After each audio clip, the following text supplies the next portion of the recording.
how many differences exist between me and those guys, our races, our religions, our upbringings, our realities, our socioeconomic status, that because we are people, because we are all human beings, we want the same thing. You and me, we all want the same thing.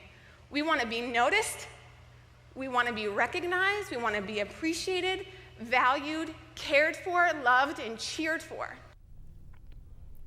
Words of inspiration from Ann Malem. Philadelphia gal, a runner who said, you know what, we're going to help folks get back on their feet, particularly homeless people, because she was a runner. And she'd run every day and she'd wave to different homeless people, got to know them.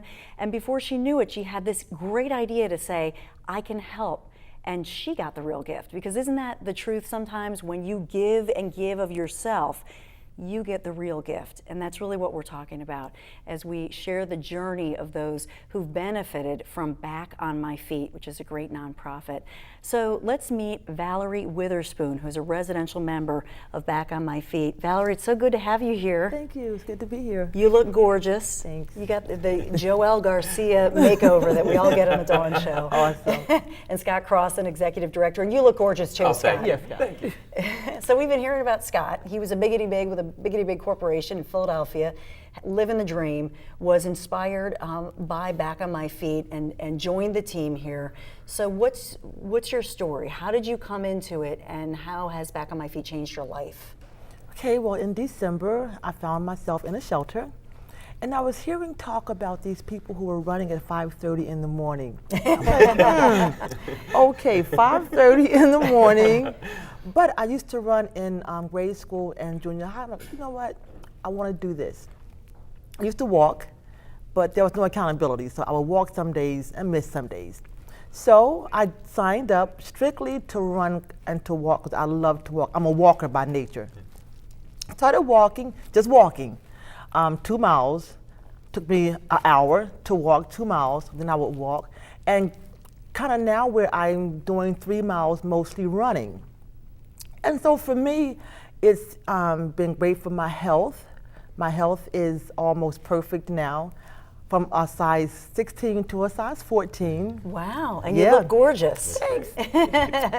But even more than that, when I joined, I didn't know of all of the extra stuff. But more I became involved in it. It's a process. It's a team of people who care about other people and want to see them get ahead. So this Back on My Feet team has inspired me. I've gone to runs with them, and now they're actually helping me to get back on my feet, literally. I will begin work the 1st of July. Woohoo! I have a job, so I'm Victory really lap for Valerie. Yes, this is so good. I'm really excited about that. And Back on My Feet is helping me to get an apartment, a place to live. And I asked them, what can I now do to give back? Because I'm gonna tell you, coming into a shelter in December, I was traumatized. I was just messed up. But with the help of this team and these people who really do put in time and they care about you, I can say now I'm really getting back on my feet. And my life now, I wanna give back. I wanna be a part of that team now to help somebody else who may come through those gates going to a shelter, a halfway house, feeling destitute, nobody cares, nobody's there for me. So because I know how that feels, the emotion, the drama that goes with that, now I want to be a part of the team to give back, to help somebody else say, look, if I'm back on my feet, you can get back on your feet too. And it's a great message that I hope you're reaching somebody at home. Maybe you're at home thinking, I need to get back. And what does that mean to you? First of all, because when I look at you, and I think, no way were you in a shelter, because we look at Hollywood and we think, well, who's the homeless guy, right? The guy in the wife beater t-shirt, right, with the brown bag. Who is homeless? I mean, I could be homeless, you could be. So to put a face and a beautiful lady with it, to say, this could happen to me. Yes. This could happen to anyone in our economy right now. We're seeing a lot of hopelessness. And so it's a lot of courage for you to come on television and say. Yeah, but you know what? This setting, I remember watching documentaries of homeless people and, you know, people who had these wonderful jobs, you know, these wonderful jobs and making all this money. Yeah. I'm like, how in the world do you go from that to living in your car, in a box, on the street? Right. I had a good job, you know, had apartments and houses, but yet I too ended up being homeless. So I know how that feels. I know the embarrassment, the devastation. I know trying to hide from people, not wanting to explain where you are or why you couldn't show up at a party or a function. And that hurts. Yeah. It hurts, but so now because I know from experience, my whole life experience, how that feels and how people look at you, that makes me even more want to reach out, you know, because it can happen to anybody. Anybody. You know, there is no look of homelessness. Right. There is no status. There is no, it can happen to anybody.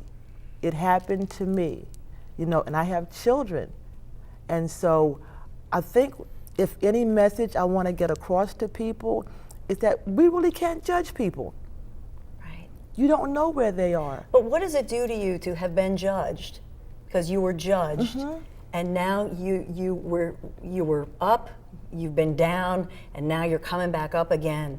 But so you know what? What does that do to your human spirit? I got to, because people may be hearing it for the first time now. You didn't know, now you do. What? Valerie was homeless? Yes. I hid for a long time. I was embarrassed. I was ashamed, so I hid, you know. But then I got to a place where I don't care, because as long as you hide, you can't get help. Right. As long as you try and cover it up, you know, hide the emotions, you know, pretend, build your little world, no one can help you. But I had to get to a point where, look, whatever reason, it happened. I'm here, I don't want to stay here. I have to move forward, I must move on. And when I realized that I couldn't help myself, you know, I believe in God, and God is my source, He's my strength, He's my foundation, but God gives you people. He gives you people, He gives you programs that can help you. So much I've learned from people like Scott and the whole team that have come to my rescue, come to my aid, and they believe in me more sometimes than I believe in myself. So it's that support system. And I'm grateful for Scott. Aww. I'm grateful for them reaching out to me. Scott, how does that make you feel I mean, look at this beautiful lady who needed somebody to just care. And just so incredibly proud. I mean, just amazingly proud. I mean, everything Valerie's saying is right. When we show up at 5:30 a.m. out there, yeah, we're all equals. We're there for each other. We're all wearing sneaks and shorts and T-shirts, and you don't know who has a job. You don't know who has a home. You don't know who has a family. You know, nobody can judge you. Exactly. No one can judge you. So it's very much such a supportive community, and we're in it for each other, and we're all trying to help each other move our lives forward. That is the message. So Valerie, you said you were nervous. Look at you. You're a professional spokeswoman. Wow.